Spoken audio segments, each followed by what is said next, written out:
Welcome back, everybody, to the Don't Go Out There Horror Movie Review Podcast. I just want to thank all of our fans and listeners. We really appreciate all support. You guys are awesome. Super excited for this upcoming interview. We are joined today by yet another legend of the business, known for directing horror hits such as The Devil Inside, The Boy, and most recently, Orphan First Kill, now streaming on Paramount Plus. Mr. William Brent Bell. Mr. Bell, thank you so much for joining us. How are you doing today, sir? I am good. How are you guys doing? Fantastic. Not too Thank you for that Super excited introduction. for this interview, sir. I really appreciate your time. And, we just like to start all of our interviews by really asking, what is it that got you into the business? Did you always think you'd be behind the camera? Sort of. I was definitely I grew up with movies and like high school especially. I didn't go. I pretty much skipped school every day and made little movies to the point where I got kicked out of high school. And so even though I didn't know I'd really be making movies, it's like anything we did that was like fun or scary or cool, it just, it was always, oh, that's going to be in the movie. That's going to be in the movie. And, and then years later, making movies. So, but after a while, yeah, I was in Lexington, Kentucky. I grew up in Lexington, Kentucky, and went to University of Kentucky. And I just wanted, I didn't know anybody out here, and I didn't have any connections, but I could tell that was the only thing that made me happy was the idea of making movies or being a part of it. Really, Oh, that's awesome.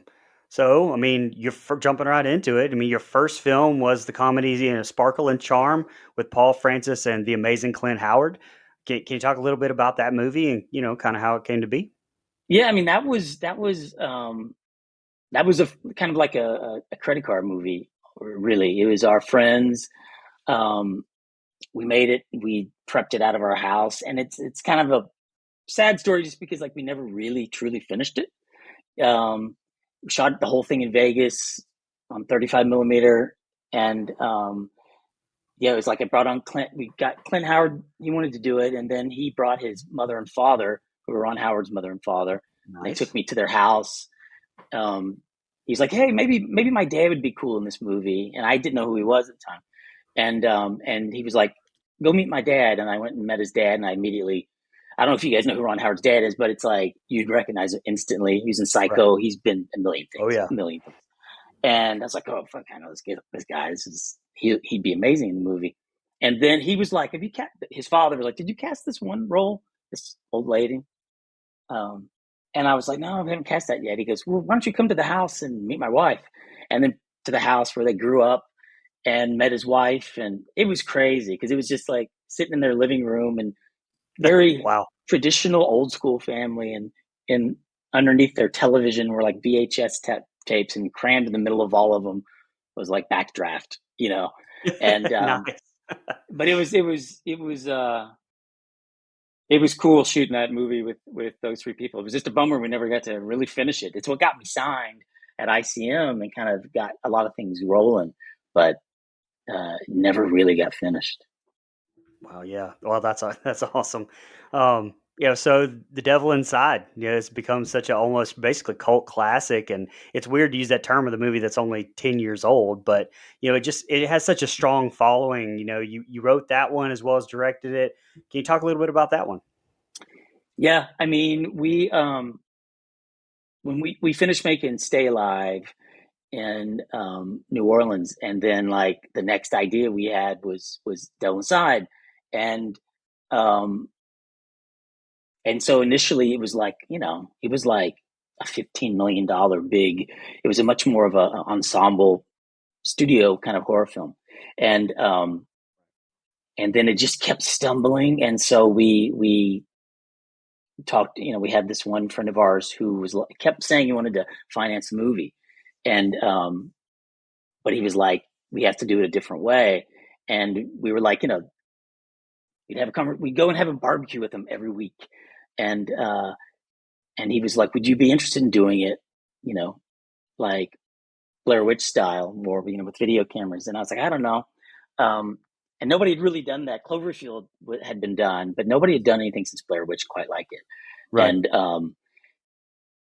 And then I kind of was like, well, if I could figure out a way that we'd have multiple camera angles so there'd be something to cut, um, in the editing room. And then it was like, yeah. And then right when we were prepping the movie and about ready to go shoot it, Paranormal Activity kicked off. And all of a sudden it was like, found footage movies became this crazy thing. A lot of people think that, we made that movie with Paramount, but, we made it in our living rooms. I edited the movie in my dining room on a laptop, for Wow. 15 months. And then for another year at Paramount, like we were there working with them as they were like going in circles trying to like, they had the paranormal thing down. So they were really focused on it. But yeah, it was so many crazy stories with that movie, like how it took off and kind of just, grabbed a lot of people's attention. And we knew when we were making it, because it wasn't with like a studio and we didn't have a bunch of money behind it, that we kind of were like, we could take crazier chances with the movie, which some people appreciate and some people hate, but I'd much rather a movie be divisive and like split audiences, to where people either love it or hate it, and kind of down the middle. And I've had all things, and the new movie's kind of like that too. Some people love it, and then some people like don't get it at all. But I love that. Yeah, that's much more fun. Right, that's it. Oh, absolutely. Brent, before we dive into your most recent horror film with a great twist, I have to ask you about The Boy. I saw it in theaters myself. I thought it had great marketing. I remember superstars like Shawn Mendes tweeting about it and how crazy the twist was. Can you tell us about your time making that movie? I thought Lauren Cohan was fantastic in it. I really enjoyed that movie, and I did not see the twist coming. Can you just tell us about your time making that movie? Yeah, that was great. I mean, that was the first time I had ever been presented with like a script, and my writing partner and I, who we had done 3 movies and then so many movies and TV shows that you never saw that never got made. He kind of took off to Woodstock and kind of checked out. And so The Boy was the first time I did a movie with, like strangers, sort of, not all my friends. And so it was a challenge, I kind of like faced it like that on purpose. And like my first hire was Daniel Pearl, who shot Texas Chainsaw Massacre and the original and the 2003 remake, and every music video you've ever heard of, from November Rain to Billie Jean, Every Breath You Take. Like, he just was this pioneer.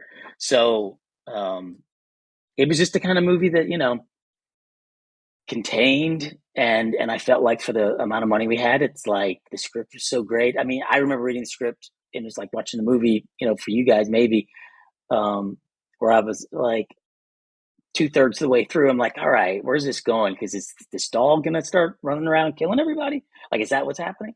And the twist, that it was a guy, and then I just immediately called the guys and I was like, yeah, I want to do it. And that was, that was kind of the funnest thing about it in a way, was ensuring that twist worked and came out of nowhere. A big part of that was the fact that the studio kept it a secret. We didn't have it on the call sheets. Nobody knew anything about it. The trailer, everything had to be, and we knew this before we shot the movie. Like, we'd already written the scripts for the trailer. The trailer had to be good on its own without giving away kind of the best part of the movie, maybe. Right. And Orphan was the same thing. It was like the trailer's still got to be great, even though if you see a trailer that gives away the twist, it's a really fun trailer. I mean, it really, but it makes the viewing experience less shocking and less fun and interactive. Absolutely. So, absolutely. I didn't know Shawn Mendes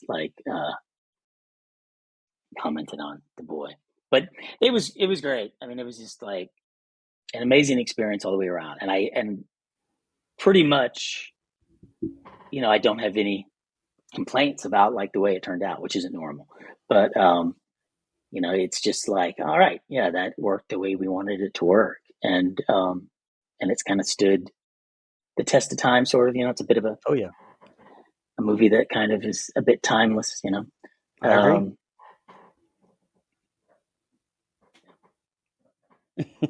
So let's just get right into it. Let's get into to Orphan First Kill. You know, like Devil Inside, the original Orphan has such a big following. You know, how were you approached to take this on, and were you a big fan of the original when you were asked? I was a huge fan of the original, and I mean, I saw it in theaters, and even to the point to where it was like I think I came onto that movie 3 years ago, about 3 years ago, but when about a year before that, so it was, say 4 years ago, I watched the movie again, and a lot of times when I'm watching a movie, like for me, going into a movie theater is where sometimes I have the most ideas, and I would always bring a pad of paper and a pen that had a light on the end of it so that I could like write down ideas because it was just like such a calming place to be. So I would find myself now it's like I use the notes app on the phone and stuff. It's not quite as I don't know, it's not as good maybe. But I watched Orphan and I found myself taking notes throughout the whole thing. And just about like everything they were doing in that original film. And then 9 months later, I was talking to the producers actually about Lord of Misrule, and then they sent me the script, and they're like, we'd love you to take a look at the script for an Orphan prequel, and I'm like, that's a great title and a great original, but it's a lot to live up to, both the movie itself and then the twist is so much to live up to, and then like how do you recast Isabel Furman really because she was so kind of iconic. And but when I read it, once again, it was very much like the movie, and I was like, oh wow, like you guys nailed it with the twist. So I immediately called and said, yeah, I'm in, and we had a meeting probably that Monday, and then it became like, yeah, how do we fill the shoes of Isabel Furman with another child actor, and which seemed more as daunting as yeah, get over the first hurdle. You wrote a really cool script, but that's kind of like finding lightning in a bottle to find another kid like her, which of course ultimately we didn't. Right. And yeah, we're definitely going to get into that. Obviously you talked about it. The original's known for that huge twist. I mean, was that in any way kind of an overwhelming thing to take on? I mean, did you feel like in a little bit of you had to top that in a way? I since I didn't write it, it was I got to experience it, in the Okay. script, and it was like, okay, yeah, this Okay. works. And so then the challenge is just making sure that it works in the story and that all the misdirects work and they're all airtight so that the audience, even a really smart audience member who's paying attention, doesn't guess where it's going, or how it's going to go there. And so that's just fun. I mean, that's just a great, cool challenge of a movie. Uh, and so much of it too was having a cast like we had, which I Right. think lived up to the cast of the first film. Oh, absolutely. So this is kind of an odd question for you. There's a lot of franchises that when you watch the movies, and I like to watch the movies this way. You like to watch them in chronological order, not release order. And I kind of feel like personally that would really kind of be hard to do with this franchise now. Yeah, What do you tell fans that maybe haven't seen either one of them and will give them a watch after listening to maybe listening to us, listen to this podcast? Will you tell them to start with your movie or the original? I would definitely tell them to start with the original. Obviously, a big part of what's fun about the original is the reveal that she's an adult pretending to be a child, and which is a given in our prequel. We get that out of the way quickly so that when we meet her, we're meeting a woman. We're meeting an Right. adult who just happens to be small, and is not trying to look like a child. But yeah, I would definitely watch the first one and then come back to watch this one. Even though, like you said, it's not really chronological order. Right. So some people with OCD, it's gonna mess with you, but you definitely watch them in this order. Well, Kind it's of gonna like mess every. with you for a lot of reasons. That's She's true. she definitely, if you compare her, side by side with her as a 9-year old or an 11-year old, you're gonna get caught up in Yeah. that. but it's, Well, okay, so you touched on it. Let's get into that twist. Since the movie has finally been released, I mean, you can talk a little bit about that. We haven't even discussed, the amazing Julia Stiles yet. Can you talk a little bit about bringing Julia on as Trisha and this amazing twist? Since you can finally talk about it, what went into it? Did Julia have any thoughts about it or anything like that? Julia, I mean, I think that's one of the main reasons she wanted to do the movie, was because it just surprised the hell out of her when she read it. And I thought that, like, she was just going to be perfect to carry the role, and then be able to shift after we find out that really she's, the worst of the two of them. Because that was kind of the idea of the movie, was like, yes, what if this psychopath, woman, Esther, is adopted? What if she's adopted by a family that's even more evil than she is? Like, what happens then? And a lot of times we talked about that twist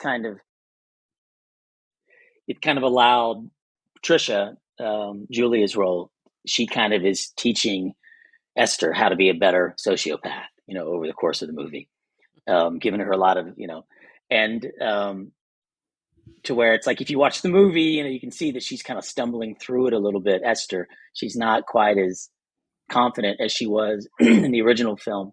And, and that's a lot because of that. It's like she learned from her mistakes in this movie, so she wouldn't make those same mistakes twice. But it's a similar twist as The Boy, in a way. I don't mean like story wise, but like to be able to kind of trick audiences, and lead them down a path, and have fun with it. But this is so much different, because sometimes you have a twist like Sixth Sense, one of the most famous twists. It happens right at the end of the movie, and then it gives you a different context. You look back and go, oh, wait a minute. And now you understand. It's like an answer to the whole film. And then a twist like, say, The Boy happens right before the finale. And you've led yourself throughout the whole film. And now you're like, oh, now the finale's like twisted on its head. This is a twist, but it's more of a turn, Yes. because it's two movies. And, and I think in actuality, like, we cut quite a bit out of the beginning, because that twist could have either been a midpoint twist, it could have been a twist at the end of the second act, or a twist at the end of the movie. And what I think people respond to, and I know we did most about this movie, was this story of these two women kind of who've put themselves in this ring to one up each other, and they're kind of trapped there. And like, what are they going to do? And so in a way, the twist could have even probably happened 10 minutes earlier, in which case we would have really leaned into that storyline even more. Some people feel like that's rushed, and some people feel like it's the other way around. But that's kind of the fresh movie, because the movie leading up to the twist, is kind of a rehash of the original, by design, to where you feel like, I'm just watching the same movie again, sort of, a little bit. It's a little bit different point of view because you were in on the secret. But then after that is, it's been so fun watching, like, me and the writer and the producers, like, we went around to so many theaters to watch audiences' reactions. In particular, we would show up right before the twist. And what was fun about it isn't just that people were taken off guard by the twist, but it seemed to take about 5 minutes for people to really understand, like, wait a minute, like, what is actually happening now in this movie? And it's been great watching people's reaction. I mean, people say their jaws on the floor. Literally, if I'm watching, like, you guys doing a reaction video, watching the movie, you see people and their mouth is just open, and it's fucking hilarious. It's and it's just, that's what makes movies fun, is when you can be surprised or have an experience. And that's a very shared experience with anybody who's seen that movie. And I was talking to Blumhouse 2 days ago, and I think Cooper, who's the president, he was like, yeah, 3 people have come up and, like, pitched me the whole plot of the movie, and I had to stop him and say I've seen it and I loved it. But it's like it's it's a shared experience that we'll all kind of remember when you see something that kind of shocks you like that, Oh, absolutely. so that's great to be a part of something like that. Yeah, I was definitely in that group of people that were a little bit hesitant when I heard about the first, like a prequel, and I was like, oh, okay, and you thought, okay, we're just kind of going to get the same. We already know what's going to happen, So I was super shocked when that happened. Yeah, I loved it. It's crazy to me that people even knowing that there's going to be a twist, or like you said, they're going, like live tweeting, they'll be like, okay, 40 minutes in, it's okay. I've seen it before. And then it's just like, just wait, and then like 55 minutes in, they're like, what the fuck just happened? What is going Right. on? I love this movie. This is crazy. It's like clockwork to just go, just wait, just give it 5 more minutes. And then, what is your opinion going to be? Yeah. It's pretty cool. Oh, absolutely. I'm in the same camp as Brian. I was a big fan of the original Orphan movie, but when I saw, Isabel post that another one was coming out, I was like, how are they going to do this? But I said, in our review, like, I'm so happy that this movie wasn't like the first one because I didn't want to see another Orphan movie. I thought this Yeah. movie was more fun and the twist was great. I kind of got it spoiled a little bit on Facebook. It was my fault for looking through comments, but I watched the movie with my girlfriend as well. And she was like, oh, shit. It's the mom. So that was great. I loved it. And great And, approach too with it being more fun. and well, yeah, because it's like she doesn't, enjoy having to dress up like a kid and put in pigtails, and she wants a shot of vodka, or she wants to just be free from where she was imprisoned at the beginning of the movie. Right. So it was interesting trying to find that balance of it being, there were times it was like that can become a parody of itself as well. Yeah. It was fun finding that balance, and I was really happy with the way it turned out as far as Yeah, that you goes. definitely did that. Oh, yes, sir. Now we have to talk about Isabel Sun. We just brought her up. She's one of my favorite women in horror in general, my favorite female villains, or just villains in general. She's one of my favorites. I was wondering what went into your thought process on trying to make Isabel Furman younger without using, just nothing but CGI, like a lot of movies and TV shows are going out now. Did Isabel have any hesitations at all when you guys approached her about a prequel? It was the other way around. Like, we were working on it for a few months, and it was more just focused on the script and not casting. And then when we announced the movie, she was like, she messaged me on Instagram, and we didn't know each other, and she's like, I'm so excited for you guys making the movie, and I was having a screening that night, and I was like, hey, come meet me at the screening, and she showed up, and she looks very much the same, just a little bigger, and then she was the one. She was like, I just want you to know, like, I don't want anybody else to play this character. I want to play it, and so then we met the next day and went through the script, and then kind of came up with a strategy. Because when I saw her, I was like, oh, this is totally doable. Like, I did another movie where it was a werewolf film, and the guy, he's tall, but not as tall as we made him feel in the movie. So it was the same kind of techniques. And then anytime we do a movie, we're trying to make, especially the actresses, look good. And so whether it be lighting and camera angles, or how we manipulate things in the color. So it was like, yeah, we can use these same tools to make her feel small. And when you're shooting with a child, you don't have much time, and we have to use body doubles all the time anyway, and we have to have stunt doubles. And now it's like, well, she can do a lot of her own stunts, and there's no time limits. I mean, there was so many positives to her doing it, and we knew we'd be using some digital. We'd lean into some digital CGI stuff when we needed to, and to sell the idea like wholly. But she was 100%, and everybody was excited about the idea of it. They just weren't convinced we could do it, unless we had another zero on the end of our budget. And even then, I've never really seen it done successfully for an entire film. Like I think Stranger Things, they did it really well this season with her being small, but she didn't move. She had short hair. She just stood there, and it's like once you add everything into a performance, it just would have been, and it would have been really hard on the other actors to have to shoot a movie with by trying to use too much CGI and like trying to put her face onto a body double or something to where she's off camera. So it was great that everybody, I was really appreciative of the fact that the producers in the studio like allowed us to do the movie in these kind of old school techniques, because we knew it wouldn't be perfect. But nothing is, sort of. And it's like, but it's so much more effective to me and exciting to know that it's really her and she's really getting to play off the other actors. And so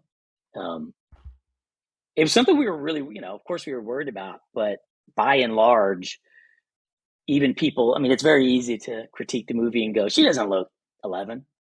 It's like, well, she's not 11, she's 31, but I get it, it's an easy critique, but at the same time, it's like Superman can't fly. Like there's a million examples that aren't real in a movie, but if you can get past that and just enjoy it, and if you really are a fan of hers, it's like, give her credit for, to me, I never would have asked her to do it or never would have tried to convince her to do it, because it's like, that's her legacy, sort of. I mean, she really it came onto the scene as this child actor, and to screw that up by coming back and playing the part again would have been really unfortunate. And so she risked a lot to give it a shot.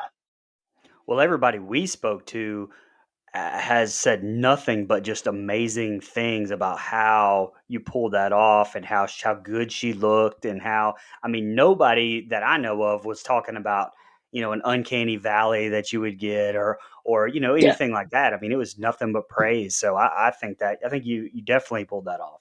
It was, and I'll tell you something funny. It was like the head of Paramount, who's not there anymore, but he was kind of the champion of the movie when they bought the film.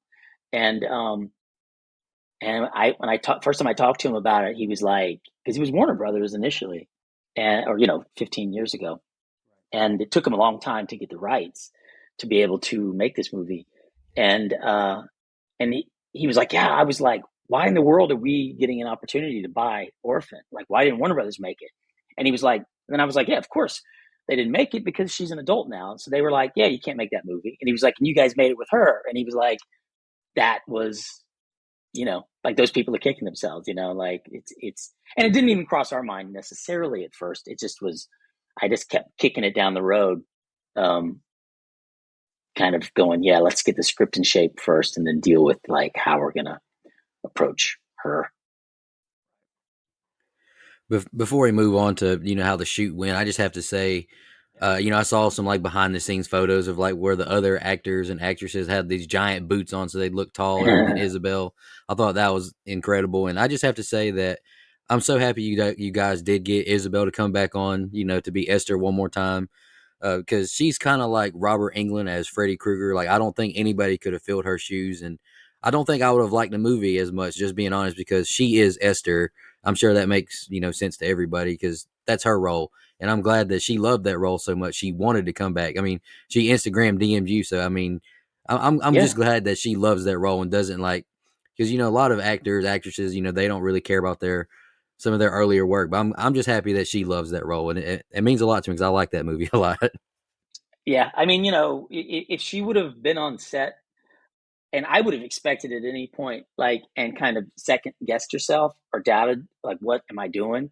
Because usually in a movie, if it stars a little kid, you might have body doubles who are a lot bigger than them walking around, stunt doubles for certain things. And it's kind of funny. But in this case, we had, two body doubles and a stunt double who were all tiny. And then you had the lead actress walking around in these these dressed like a child. And it's like, it would have been very easy for her or anybody to be like, this is silly. How am I going to do this? But because she believed in it so much and never doubted it, just gave everybody else permission to not doubt it either, and then do their job at the highest level, So it is cool, and she's still excited about doing more of these movies, and it's like, there's no reason she can't play this character forever if she wants to now. Like if this worked well enough, it's only going to get better, and if she knows it works, it's of course it's just all about scripts and stuff at that point. But yeah, I mean, like I said, I was a fan of the first one too, so I'm a fan of the fact that she wanted to do it. It's pretty cool. Absolutely. Brent, can you tell us a little about the shoot? You guys filmed in the dead of winter in Winnipeg, which sounds kind of miserable, honestly, because I don't like the cold. Was this a hard shoot for you and the actors? Can you talk to us about that a little bit? It was the hardest shoot. It was really pleasant. I mean, I really, it was a real positive experience, but it was the hardest shoot. It was, I mean, not only were we doing a prequel and we didn't have all that much money, it was like height of COVID. So we were one of the first movies back. Pretty much any main person on the crew, they hadn't shot a movie in a year, So this was, everybody was like, I'm going to give it a shot. Same thing with the actors. They were like coming back to making movies again. And there were no vaccinations or anything like that. So it was totally like rolling the dice, it felt like. And I had to wear 2 masks. They made us wear goggles like these. Oh, wow. And which didn't do anything really. And in particular, they were like, wear these goggles because you set an example for the rest of the crew who, if they don't want to wear them, and if you don't wear them, then they won't wear them. So I did. And, so actors couldn't see my face, and then, yeah, I mean, it's one of the coldest cities in the world, or civilized cities. So we would be shooting night shoots outside, and it would be negative 15 degrees. Oh my And God.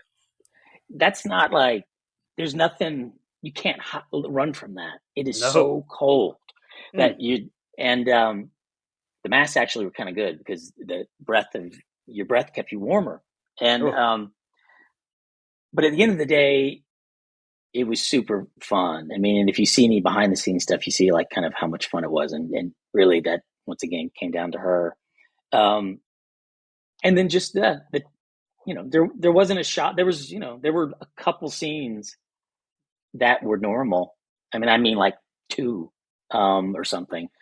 Everything else was like a magic trick of some sort. And we used, every kind of technique you possibly could to make her seem smaller or younger or everybody else around her. And you mentioned the Gene Simmons boots, but at first, we were building platform, like ramps and all these elaborate things. And I had used Gene Simmons boots when I did Where, and he walked around, when we didn't see his feet, he was in these big boots. And it's this easy because you can move everywhere. And eventually, after the first week, the cast agreed to wear them. I think they felt like they would look, ridiculous, and they did. But I mean, and these boots had tassels, and they were like bedazzled. Like they weren't just like black film boots. They were really funny looking. But they got it, and then they just. And now I even watch the movie, and I forget that they're walking around, like that. But getting back, and we edited the movie, the same thing. It was like this. It was like the editor. We only when I finished the first cut were we allowed to even be in the same room. And at that point, it was like 4 people on an entire floor of an editing production company. So we never got to like, it was just a lot trickier. And it's pretty amazing that stuff is, knock on wood, like becoming something of the past, because it seemed for a while there that we'd be making every movie with COVID restrictions and masks and all this stuff. And it's really, makes it difficult.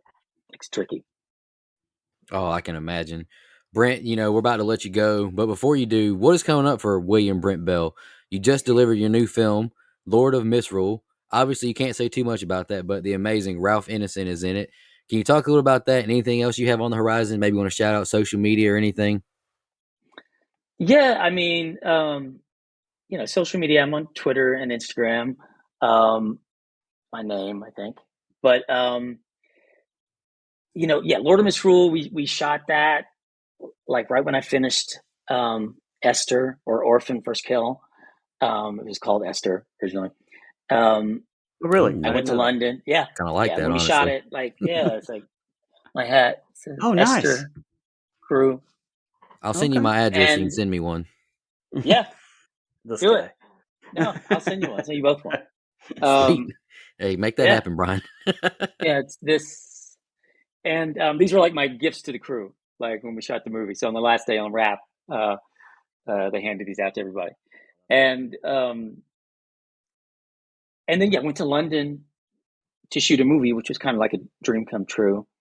And we shot pretty much the whole movie in this tiny village, and so it was like being on the Warner Brothers backlot shooting this film in this tiny village for the village. And yeah, it's like it's a pagan horror film that's pretty different, and pretty intense. And so yeah, I mean, literally, like you said, I mean, turning it in this week, like it's done this week. So it's been a process. So I'm really proud about that. And otherwise, I've always got a lot of projects, and it's really just about settling into the one that's makes the most sense, and scratches the right itch, that I'm excited about. Um, so, but all of them are just, I mean, it's not really worth talking about them yet, I don't think.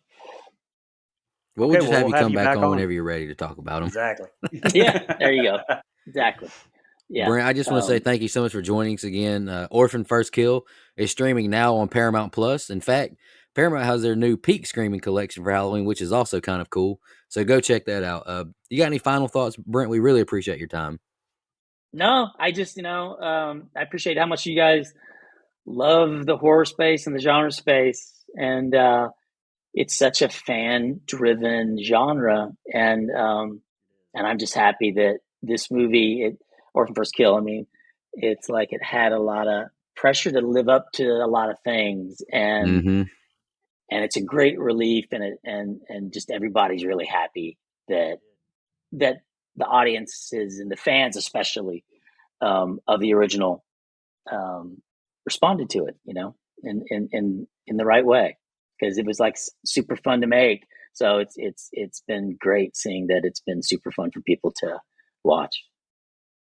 Oh yeah, one Yeah, thing you I have to definitely give you want. praise for before we let you go is I really like that y'all made Esther more brutal or more aggressive than the original. She wasn't bullshitting around. She just killed folks and kept it moving. I like that. Yeah, yeah. I mean, that's the thing. That movie, she's she's trapped sort of in at this with this family, and for me, it was always like, yeah, there's so much building up, so that when she does kill Gunner, or uh, it's like she's gonna really kill him, and not stop. So yeah, that was fun. Well, thank you so much again. We really appreciate your time, Brent. This was Yeah, awesome. no, thank you guys.